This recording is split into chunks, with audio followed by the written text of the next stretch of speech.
स्वागत है आपका बी न्यूज नेशन में। मैं हूं आबिद हुसैन शेख। इस बार सिंदगी मत क्षेत्र में कांग्रेस का नया चेहरा।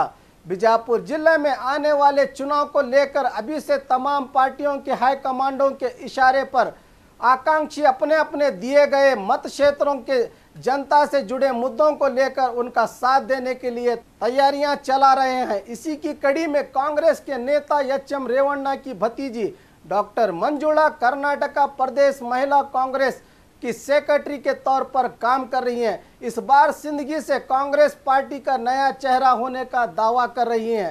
उन्होंने कहा कि आज़ादी से लेकर अब तक सिंदगी में कुर्ब समाज का नायक नहीं है।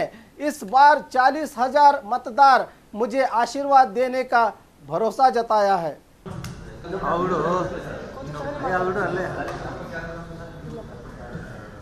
ಏನು ಅಂತ ಹೇಳಿದ್ರೆ ನನ್ನ ವಿದ್ಯಾಭ್ಯಾಸ ಬೇಸಿಕಲಿ ಐ ಸಾಫ್ಟ್ವೇರ್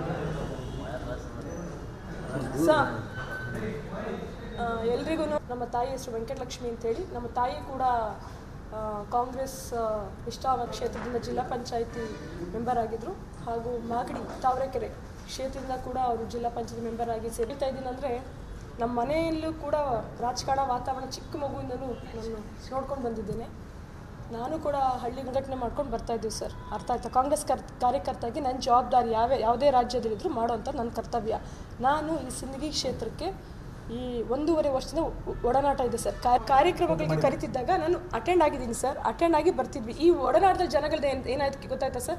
ಮೇಡಮ್ ಅವರೇ ನಮ್ಗೆ ಈ ಥರ ಕೆಲಸಗಳಿದೆ, ಬಂದರೆ ಮಾಡಿಕೊಡ್ತೀರಾ ಸರ್? ಕೆಲವರು ಅದು ಯಾವುದೋ ಒಂದು ಸಂಘದ ನೋಂದಣಿ ಆಗಿಲ್ಲ ಅಂತ ಬರೋ ನಾನು ಅಂದೆ, ನಂಗೆ ಅವಾಗ ಗೊತ್ತಿರಲಿಲ್ಲ ಸರ್। ನೋಡಪ್ಪ ನಮ್ಮ ಮನೆ ಅಡ್ರೆಸ್ಸು ಬಾ, ನೀವೇ ಖಂಡಿತ ಬಂದರೆ ಮಾಡಿಕೊಡ್ತೀನಿ ಅಂತ ಹೇಳಿದ್ವಿ। ಇವತ್ತಿಗೂ ಸರ್ ಇವತ್ತಿಗೂ ಉತ್ತರ ಕನ್ನಡಕ್ಕೆ ತುಂಬ ಜನ ಬರ್ತಾರೆ, ಅದರಲ್ಲೂ ಒಂದು ಸಿಂದಗಿ ಜನದಲ್ಲಿ ಡೈಲಿ ಒಂದು 10 ಜನ ಆದರೂ ಮನೆಗೆ ಹಿರಿಯರಿದ್ದಾರೆ, ಹೈಕಮಾಂಡ್ ಇದೆ, ದೊಡ್ಡ ಹಿರಿಯ ವರಿಷ್ಠರಿದ್ದಾರೆ, ಜನಗಳಿದ್ದಾರೆ, ಎಲ್ಲ ಆದೇಶಗಳು ಎಲ್ಲರೂ ಪ್ರೀತಿಯಿಂದ ನಿಂತ್ಕೊಳ್ಳಿ ಅಂತಂದರೆ ಖಂಡಿತ ನಿಂತ್ಕೋತೀನಿ ಸರ್। ನಾನು ಕೂಡ ಪ್ರಬಲ ಆಕಾಂಕ್ಷಿ ಕೂಡ ಸರ್।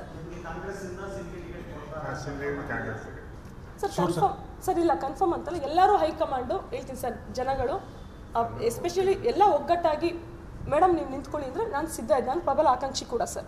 ಇವತ್ತು ಏನು ಇಲ್ಲ ಅಂದರೆ ಏನಿಲ್ಲ ಸರ್, ನಾವು ಸಂಘಟ ಕಾಂಗ್ರೆಸ್ ಯಾರಿಗೆ ಕೊಟ್ಟರು ನಾವು ಪಕ್ಷಕ್ಕೆ ಮಾಡ್ತೀವಿ ಇಲ್ಲ, ಆ ಥರ ವಿಚಾರಗಳು ಸರ್ ಪಕ್ಷೇತರವಾಗಿಲ್ಲ, ಯಾಕಂದರೆ ನಾವು ಇಡೀ ಎಸ್ ಸರ್, ನೀವು ಕೇಳೋದು ಕರೆಕ್ಟಾಗಿದೆ ಕ್ವಶನ್, ಬಟ್ ನಾವೇನಂದರೆ ಇವತ್ತವರೆಗೂ ಬೆಳೆದು ಬಂದಿದ್ದು ಕಾಂಗ್ರೆಸ್ ಒಂದು ವಾತಾವರಣದಲ್ಲಿ ಸರ್।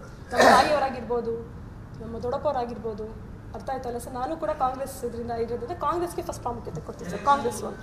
और खबरों के लिए देखते रहिए बी न्यूज नेशन।